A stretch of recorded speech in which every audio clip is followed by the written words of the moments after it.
pop star, chewed gum in a way Donald found unattractive, and that Katharina Witt, a German Olympic figure skater who had won 2 gold medals and 4 world championships, well, Katharina Witt, she had big calves. Mary Trump concludes that chapter by saying, quote, "I stopped asking him for an interview." This theme about how the president talks and thinks about women extends in weird fashion even to other members of his immediate family. At the very beginning of the book, we're treated to a scene where the author, Mary Trump, the president's niece, is among a number of Trump family members who are invited to the White House for a family dinner in the spring of 2017, just a couple of months after the president was first inaugurated. At that dinner at the White House, the president, surrounded by his surviving siblings and his nieces and nephews and his own children and their spouses, the president, according to Mary Trump, says this, quote, "Then, Diet Coke glass in hand, Donald made some perfunctory remarks about my aunt's birthdays, which we were celebrating, after which he gestured toward his daughter-in-law. 'Laura there,' he said. 'I barely even knew who the F she was, honestly. But then she gave a great speech during the campaign in Georgia supporting me.' By then," Mary Trump notes, "the president's son, Eric, and Laura had been together for almost 8 years. Yeah, who the heck is that? My daughter-in-law?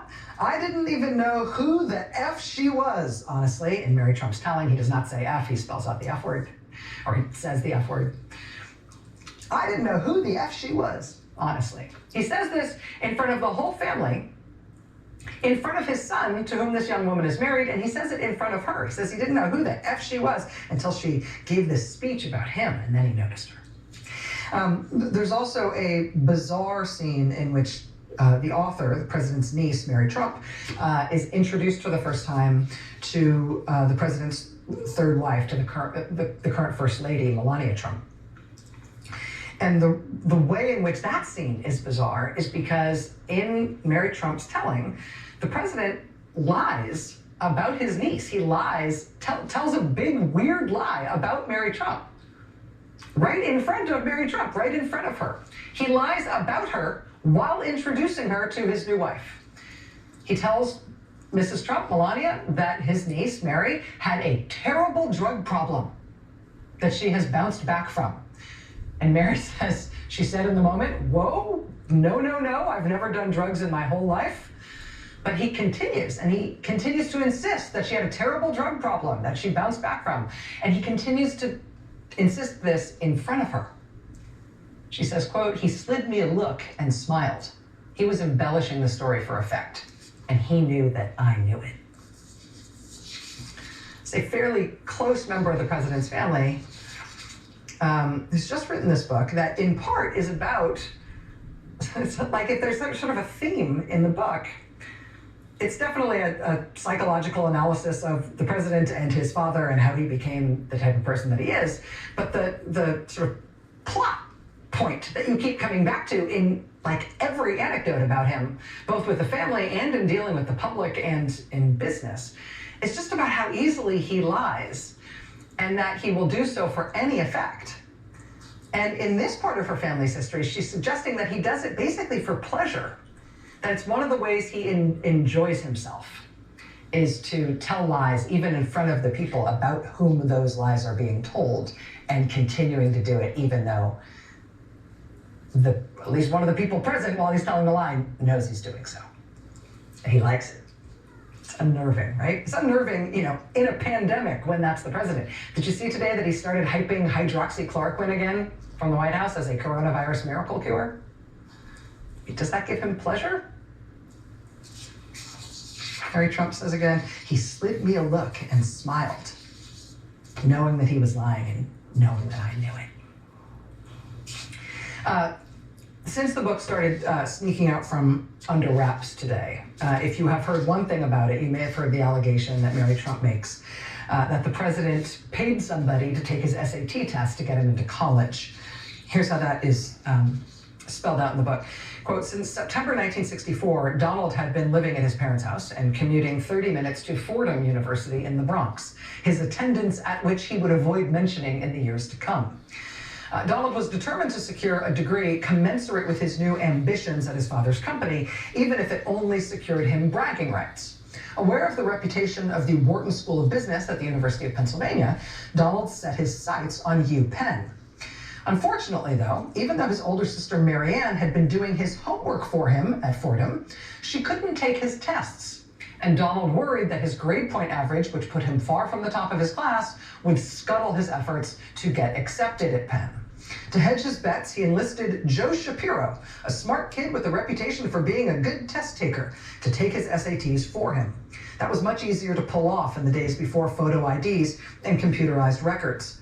Donald, who never lacked for funds, paid his buddy well. Now, it should be noted that the White House is vehemently denying that the president paid somebody to take his SATs. It should also be noted that the president has gone to great lengths to make sure that his transcripts and all of the records from his schooling have been all kept secret, from high school and college and all the rest of it. So even the ambient details here are hard to check. But as for his sister Marianne, who Mary Trump says did his homework for him when he was in college, Mary Trump also alleges that Donald Trump pulled political strings to get his older sister Marianne appointed as a federal judge. She recounts how Donald Trump had his personal lawyer at the time, Roy Cohn, call and lobby Reagan Attorney General Ed Meese that his older sister should be nominated to the federal bench. And she, of course, was. She got a federal seat and became a fairly respected appellate court judge in the federal judiciary. But that brings us to some of the most interesting stuff here of all. And honestly, onto something that we're waiting on right now from the US Supreme Court, and a decision that could come as soon as tomorrow. It has always struck me as one of the great overlooked jaw droppers of the scandal-ridden Trump era, that just one of the things that's happened since he's been in office is that his older sister, federal judge Marianne Trump Berry, really did have to give up her lifetime seat on the federal bench in order to avoid a judicial ethics inquiry into a massive multi-million-dollar alleged years-long tax fraud scheme that she reportedly engaged in with her family, including with her brother, who is the sitting president. I mean, we don't even think of that as one of the Trump scandals, but like, that's bigger than any other presidential scandal of my lifetime. It's one of the forgotten scandals of this presidency. I mean, you know, there was Billy Carter, right? There was Roger Clinton. There was Neil Bush, right? I mean, there are presidential sibling embarrassments. But since when has a presidential sibling had to resign from the judiciary to avoid scrutiny of the things she did with the president with taxes and their family money? That's from page 193 of the book. Quote, this is Mary Trump speaking in her own voice. Quote, I met with Marianne, her aunt, the president's older sister.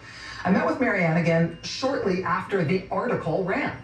She denied all of it. She was just a girl, after all, she said. When a piece of paper requiring her signature had been put in front of her, she'd signed it, no questions asked. She said, this article goes back 60 years. You know that's before I was a judge. She said this as if the investigation had also ended 60 years before. She seemed unconcerned that there would be any repercussions.